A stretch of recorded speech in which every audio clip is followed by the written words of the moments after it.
Welcome everybody, this is Tim Watrous, President of Digital Advisors. And this is Kevin Gordon, President of Capital Advisors Group. We'd like to welcome you to our K-12 Politics and Tech video series.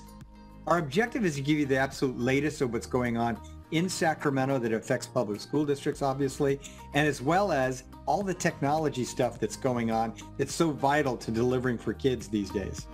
And remember, if you find these videos useful, please take a moment to subscribe to the channel and share out over social media. You're our marketing team. We appreciate your support, and let's go ahead and get started. All right, welcome everybody. Tim Watrous, President of Digital Advisors, back with another episode of K-12 Politics and Tech.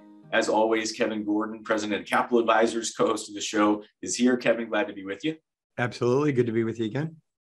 Yeah, and so it's critical time for us here. There's a budget that's been passed, or maybe it's not the real budget. It gets a little confusing, but maybe you can kind of fill us in on what's going on and what we really need to do to see that final budget come through.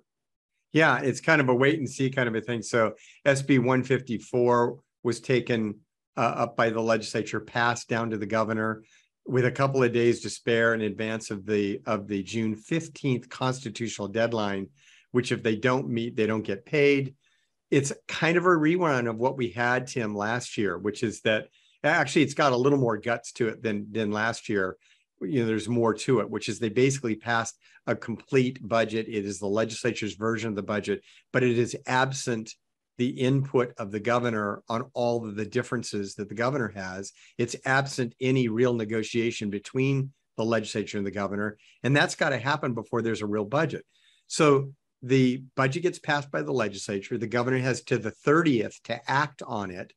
So what in all likelihood occurs is they then start to meet, which I understand is underway. They try to aim for, we've heard, the 27th for a vote on the real budget. Last year, it was sort of dubbed Budget Junior. And in that particular document, they'll go through and make changes to whatever is in alignment with agreement between the Senate, the Assembly, and where the governor's at. And then either the governor signs that first bill, and then what would happen, he signs the second bill, and anything in the second bill would supersede that first bill. So as long as he leaves some of those provisions intact, they prevail, and then the superseding provisions. But it may be that he vetoes that first bill altogether and simply signs the sort of the real budget bill, which would be the secondary legislation. There's a lot of different ways to approach this, but what really ultimately has to happen is a negotiation between the Speaker of the Assembly, the President of the Senate, and the governor on all the major pieces of where there's differences. And there are still very significant differences. We kind of reported on this when last time we were on the show together. We talked a little bit about some of the major things that we knew were differences of opinion between the governor's May revision and the legislature's own vision for a budget. And the major things for us are going to be things like base funding, where the legislature puts $4.5 billion more than what the governor has in, and the governor already puts $2.1 billion more than COLA. So the idea of another $4.5 billion on top of that to get close to $6.5 billion in addition to the 6.56% COLA would be really exciting, really kind of a cool thing. I don't know, what's going to happen there, but base funding and trying to get the biggest number we can is obviously part of the dynamic. The second thing that's at play where there are differences is on the idea of what kind of grants we're going to get of one-time money. The governor's at $8 billion with a lot of flexibility. The legislature is at $8.5 billion with all of it tied specifically to personnel-related costs, although the way that's written can make a big difference in it actually turning out to be pretty flexible. So we'll see where that ends up. But we know that it's going to be between $8 billion and $8.5 billion rather than the many billions of dollars more that the legislature had originally talked about for one-time grants. We'd seen one proposal that had one-time grants of up to $15 billion in two different pots by the Senate, one for 10 and one for 5. That $15 billion is not part of the discussion anymore. And they're now in that range, closer to the governor, who was at $8 billion, their top line number in the legislature is 8.5. We'll see where that squares off. Transportation has become a big issue with the debate being around, should we be investing more in school transportation? The governor has zero for that, other than his electric bus program. He doesn't have ongoing transportation funding reform in his budget. The legislature has a $1.2 billion proposal, but it's riddled with mandates. There's a lot of concern in the education community that the mandates that go along with that money will cost us more money in the long run. So there's an effort to try to get that straightened out. And then another really critical issue is with regard to the whole issue of addressing the current year impacts, I should say the year that we just closed, impacts of COVID on ADA. A fix for the year that we just closed is going to be really important on top of a 3-year rolling average. And we've talked about that before. That needs to take place. And then finally, really the last issue is one that I think we're pretty much lost. And that is the idea of getting an augmentation for STRS and PERS outside of Prop 98. And the reason why I say that that issue is almost settled now is because the governor and the legislature are both in alignment that they're going to give us money, but it's going to be inside the Prop 98 guarantee. And I think it'll be reflected somewhere in that $8 billion block grant. They're going to say use some of that money. It's definitely not as good as being outside of the Prop 98 guarantee, which would have been better. The two governors have actually done it the right way. Governor Newsom did it once, and Governor Brown started that routine. They're going to an approach that is not as good for schools, I don't think, but it does try to mitigate the STRS PERS cost to some degree. So we're going to see how all those shake out. There's a whole lot of other issues going on, but sort of look for the 24th through the 27th for some action. We hope that happens. Trailer bill language on the rules of how all these programs will roll out may not be around for maybe another 3-4 weeks, could be even longer. The legislature may take its time on that. It's not really fair to us in public education because you guys are trying to get started with the planning for your new school year, and they take their time with regard to trailer bill language. It just makes it complicated for school districts. We saw that last year with independent study. I think we're going to see a little bit of that again this year, but of course we'll keep you totally posted as we move forward. Well, thank you, Kevin. And yeah, when you were saying that to be able to address something like STRS and PERS with this large chunk of dollars and sort of do with what you will, but you should probably use it for this. Sounds a lot like the Governor Brown strategies that you mentioned. So it still puts people in an awkward spot, but fortunately there are some dollars, discretionary dollars to be used. And we'll look forward to hearing more from you and your team, about how this shakes out, hopefully on a future episode of this show as well, as the budget workshops, which we'll get to in a moment. But Kevin, I wanted to jump in and talk a little bit about some student data privacy issues. I know that FTC came out with a new policy position statement where they basically said they're going to start cracking down on EdTech companies that are illegally gathering information on students under 13 and using that information to go out and sell to ad companies to target ads to kids. There's an old saying in technology, if it's free, you're the product. And the companies that create these tools, while they're great for learning, they may have ulterior motives to go earn dollars. You might be using a free resource, might even be something you're paying for. And there could be some sort of lines being crossed with that data collection. And I'll back this up because the Washington Post had a recent article about 90% of EdTech companies are in some version of violation of this. And that means, like, if I'm a company that has no reason to email you, if I gather your email, that's a violation of this policy. If I hang on to it for too long, past when we're even working together, that's a violation. And if I haven't taken a basic steps to protect this data on my end, that's also a violation if I'm one of these EdTech companies. So, it's a warning shot for these EdTech companies that may be behaving in this way. And as a leader, you might be thinking, okay, 90% sounds like a lot. You may have some of these tools that are doing this. I bring it up because it's important to know it is a big news story. There's a lot of press on this, and you may get some concerned parents or community members who are going to bring this up because data privacy is a big issue. The good news is that FTC is sending these warning shots out. I expect that we're going to see some action against some companies that are in serious violation of this. And hopefully that will get the industry headed back in the right direction. But you as a school leader right now, understanding that this is a very new and widely used practice since the pandemic, it's very, very interesting. And I think it's good for you to know, just be prepared in case somebody brings that to your attention. Yeah, so and we're going to put the links. Go ahead, Kevin. What I was going to say is the answer when a parent or it comes up in a board meeting that there's concern about what some of these private sector companies are doing relative to this issue that was raised by FTC. And again, you'll see the story. I think you're going to post it in the link you just said, is to say, look, we as a school district are going to be supporting efforts by the FTC, the Congress, and state legislature to constantly be looking at these issues with regard to data privacy to make sure that our kids are insulated from what will be sort of commercial attempts to try to take advantage and market to kids things. I mean, and obviously the more nefarious kinds of things, a lot of people are sort of aware of, but even general marketing, sort of the captive audience kind of thing isn't right. And that's apparently what this is aimed at. But you can basically be armed with the information. The FTC is doing this. And when a parent raises it to you, say, hey, look, that's not an issue that is not being paid attention to. It actually is. And we're concerned about it. We're supporting FTC and efforts to do what we can to protect kids. So I think that's just a really good response. And then always getting in touch with us if you feel like there's a need for more depth on that issue. You're having a particular issue in your district and you want our take on it. We're always happy to field a phone call to both Tim and I. All right, Kevin, great points as always. Thank you. And let's talk about the governor's efforts to save community schools. I know there's a lot going on there. Can you fill us in, please?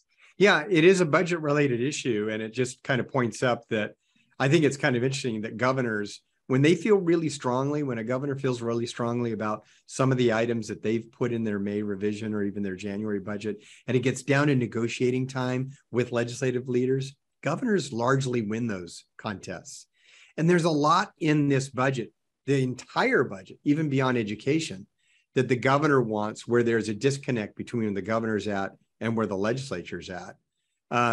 But he's actually done this sort of proactive effort because the legislature decided to zero out the increases that the governor wanted, $1.5 billion of money that he wanted dedicated to community schools. And we know, again, community schools, an initiative that the governor started more than a year ago. It's something he's been in favor of and been advancing, even kind of spreading the idea of community schools nationally. But in California, his focus on them is the idea of wraparound services, that it's beyond just what happens in the classroom, that the well-being of kids beyond the classroom is something that we ought to be paying for. And he wants to really try to motivate districts with resources to try to do in a comprehensive way what should be done for kids, whether it's social, emotional health, or anything that deals with their well-being, social services policy, even just regular healthcare kinds of issues. But a lot of the issues across what a kid would deal with beyond, in fact, curriculum instruction issues alone.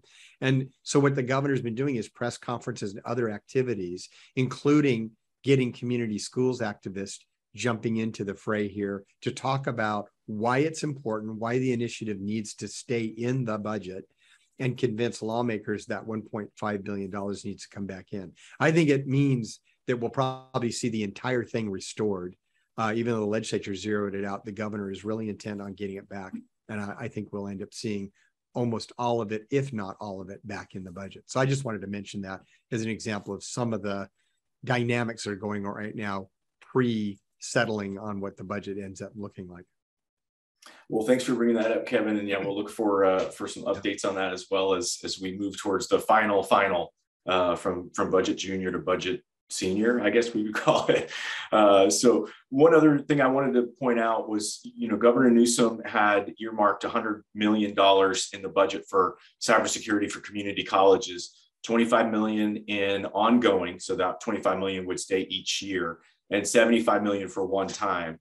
And I agree that this is sorely needed for community college. But I guess the question that arises for me is, why are we not seeing some sort of line item to address this in K-12 or just K-20 in general, I suppose? There are more LEAs that are K-12 that have fewer resources, in my opinion, than community college districts, which often have decent sized tech teams to do battle against, in terms of cyber defense. So I guess, I know you may not have an answer exactly, Kevin, on why, but I will just say that it is possible to see the governor's office address this issue with some dollars. And if we all get together and raise our voices, if there's justification to do it in community colleges, I don't see why we wouldn't be able to justify it in K-12 as well. Right. So just to know that that's going on, to know that that could happen. And when you're talking to your legislators, you can ask for the support that we need, because we desperately need help here. So Kevin, if you had anything to add. Yeah, I mean, the one thing that there's kind of two thoughts that I have. One is that oftentimes where you trace back some of these items that are in the governor's May revision in his proposal and stuff even the legislature brings up, and all roads lead back to some entity providing some leadership and advocacy on this issue. And I think what this points to is the community colleges, frankly, have done a better job in an organized way to say this is an important item for them and they want it addressed and they got it. Now, will they get it in the final version of the budget is a big question. But the point is they're making noise and you don't see it in the K-12 part, but you see it in the community college. There's a reason for that. And it has to do with what those priorities are. But the other potential sort of answer to this is in the governor's own vision for a one-time block grant that would last for up to 7 years. It's his $8 billion block grant proposal. The legislature has an $8.5 billion block grant proposal. It would extend the same number of years of dollars that would be, at least in the governor's version, very flexibly spent on a variety of different issues. And there's no question that this could be one of them. So that the answer is going to be for a whole lot of very specific things where we're saying we'd like to see a little bit of money invested. He'll point to that bag of money and say, take it out of there. Or he might have actually been contemplating that cybersecurity was an issue that could be taken up by this issue. Now, the reason why this is important is because the legislature's block grant would be mandated to be spent entirely on personnel-related costs, including the STRS, PERS costs that employers have. That would seem to bypass a lot of these other things. But again, we are a people-intensive business in K-12. That means if you say it's all got to be personnel-oriented costs, we could clearly do cost shifting over to that pot of money and then loosen up some general fund money where we could address this too. But you've also mentioned in prior broadcasts, Tim, the fact that we have to have a multi-layered strategy on cybersecurity funding. And you had mentioned what was going on with the FCC and pushing them to a place they've never been before either. So we need to do it at every level, the federal level. We need to get the states engaged in it. And then we as education advocates, when we have an opportunity in our own general fund budgets for flexibility to prioritize cybersecurity, or you will pay a cost. It's not if, it's when, because cybersecurity is something you are going to end up facing. It's just so pervasive out there, the invasions that we've seen, that districts end up kind of eating the bill on really, really costly kind of circumstances that happen as a result of not being prepared for it. Yeah, I guess it's one of those things where we've seen crisis of like, let's just say smaller impact get much more attention. And I believe part of that is because this is such a tricky thing to solve, or even, resources can be scarce, but we're not going to get anywhere on this without some level of funding that comes from the federal government or the state that's I believe is earmarked for this because it's a tricky scenario. But the bottom line is, again, we know it can shut you down. It can shut you down for weeks. It can shut you down for days. And, if your data is lost, that's obviously a big issue for you, your employees, and your students. So, we'll keep mentioning these things as we see them. I think, 6 months ago, we weren't in a place where there was much room for advocacy, but now there's enough happening in, at federal and state level where we can really start to get together on this. And I do encourage you to take advantage of that opportunity because it's an important time and we do need support there. So Kevin, I know we haven't talked, or I don't believe we talked about vaccines for a while. It was like kind of a very hot topic for us on this show for a long time, kind of quieted down, but there's some new, controversy lurking on the horizon. Could you tell us about that, please? Yeah, there's, for the most part, it's not an issue, and again, case rates and everything being what they are. And obviously we've had a few spikes as we tried to close off the end of the school year and do graduations. But, all signs point to a pretty mild sort of challenge as we try to reopen schools in the fall and going forward into the year. A lot of the politics were sort of taken out of all of this. by the fact that Senator Pan had decided not to pursue his bill, and that we're really looking at circumstances now where we're not going to be forced to be doing something in the coming school year as was anticipated with legislation and other moves in the Capitol. But one little wrinkle that sort of raises the whole vaccine controversy issue again, that our school districts need to be aware of, is that a bill has now made it down to the governor. That's SB 866 by Senator Wiener. This is that legislation that would have, in its original form, said that students 12 years old and older could actually go get a vaccination without parental consent. Very controversial. He amended the bill so it's 15 and older, but that's still going to engender a whole lot of controversy at the local level. And again, what you're handed as school districts are the sort of the reality that you guys simply follow the law, whatever it is. To the extent there are vaccinations given at clinics that are school-based, and I'm not so sure how much that's going to be going on in the fall, you could be broaching issues that are related to that. The school districts obviously can have the policies that it wants, but this legislation is going to the governor. It's going to be real interesting to see if the governor ends up signing that bill, because I think, again, it's going to engender a good deal of controversy. But the Assembly and the Senate have agreed. It is passed now by the two houses and on its way to the governor's desk. Well, thanks for the heads up there, Kevin, and we'll keep folks up to speed as always, when we have more updates to share. And with that, I wanted to say, we're expecting the final budget sometime here by the end of the month, as you mentioned, Kevin. And I know you've got some more budget workshops planned. I believe July 11th, those are going to get started. If you haven't attended before, Kevin and the Capital Advisors team show up at a lot of county offices of ed, thanks to the superintendents of those counties hosting these. And some are virtual if necessary, but please take a moment to add that to your calendars. It's important to know what the final outlook on the budget is, that budget that actually passes. Definitely worth your time, and I get a lot out of those myself. These are actually all going to be virtual for budget. Okay, excuse me. And the reason is you're going to be basically checking the box from all the information we gave you at May revision to say what ultimately did happen on all those key issues that we had outlined then. Should be pretty straightforward. We're thinking an hour and a half is all we're going to end up needing for those workshops, maybe even less, depending on how this all comes together. But the point is, it's ironic is that Budget Act workshops tend to be some of the least attended workshops of the whole series that we do. But when we do it virtually, a whole bunch of people end up tuning in. So we'll probably end up having a very, very high attendance rate, and a good, concise program for you guys to get what you want. And then you'll be able to go to the Capital Advisors website to register for that. Probably next week, I think we'll probably have everything up for you actually to do those registrations. All right. Well, Kevin, thanks again for all the information. Pleasure doing this show with you. I want to say thanks to everybody for watching. Our subscriber rates on YouTube keep climbing thanks to you. Remember, we don't have a marketing team. You're a marketing team. So if you don't mind, click subscribe on YouTube. Please send a little shout out to us in social media, or just forward the links that you might see in LinkedIn and Twitter would be super helpful for us. And really appreciate everybody's time. And if you're going to go on vacation in July, which you've earned, it's been such a challenging year, let's say, I hope you get to enjoy that time with your family, get to recharge the batteries and come back. And again, thanks everybody for watching the show. Thanks, Kevin, and we'll talk to you next time. We'll see you, Tim. Thanks. So thanks again for joining us for another week of this broadcast.